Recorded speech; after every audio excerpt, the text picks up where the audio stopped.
ഇന്ന് നമ്മൾ ചെയ്യാൻ പോകുന്നത് എന്താണെന്നറിയോ? കുറച്ച് ലൈൻസ് ഉപയോഗിച്ച് മൾട്ടിപ്ലിക്കേഷൻ ചെയ്യാൻ പോവാ.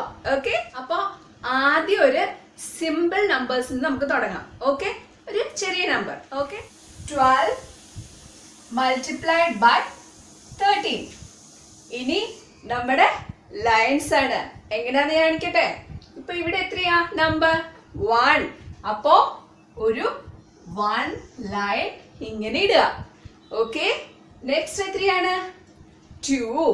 അപ്പോ കുറച്ച് സ്പേസ് വിട്ടിട്ട് താഴെയായിട്ട് 2 ലൈൻ കൂടെ വരയ്ക്കുക.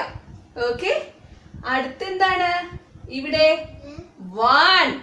ഓക്കെ, അപ്പോ അതെങ്ങനെ വരയ്ക്കേണ്ടത്? അതിന്റെ ക്രോസ് ആയിട്ട് ഇങ്ങനെ ഒരു ലൈൻ. ഇവിടെ 1 അല്ലേ, അപ്പോ ഒരു ലൈൻ. ഓക്കെ, അടുത്തെന്താണ് 3. അപ്പോ എത്ര ലൈൻ വരയ്ക്കണം? 1 2 3. എത്ര ലൈനായി? 3. ഇത്ര എല്ലാവർക്കും ഓക്കെ അല്ലേ? ഇനിത് നമ്മള് ആൻസറിലോട്ട് കിടക്കാൻ പോവാണേ.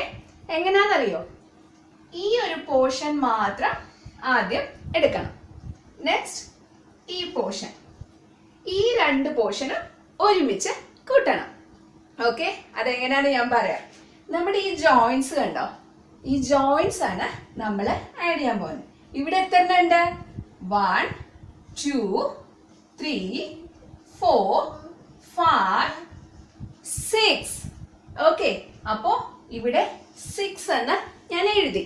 ഓക്കെ, നെക്സ്റ്റ് ഏതാണ്? ഈ പോർഷൻ അല്ലേ? അപ്പോ 1 2 3 4 5. ഓക്കെ, അപ്പൊ ഇവിടെ എത്രയാണ്? 5. ഓക്കെ, അടുത്തെന്താണ്? ഈ പോർഷൻ. ഇവിടെ എത്ര ജോയിന്റ്സ് ഉണ്ട്? ഒരു ജോയിന്റ് അല്ലേ? 1. അപ്പൊ 1. നമ്മുടെ ആൻസർ ഇവിടെ റെഡി ആയി കഴിഞ്ഞു. 112.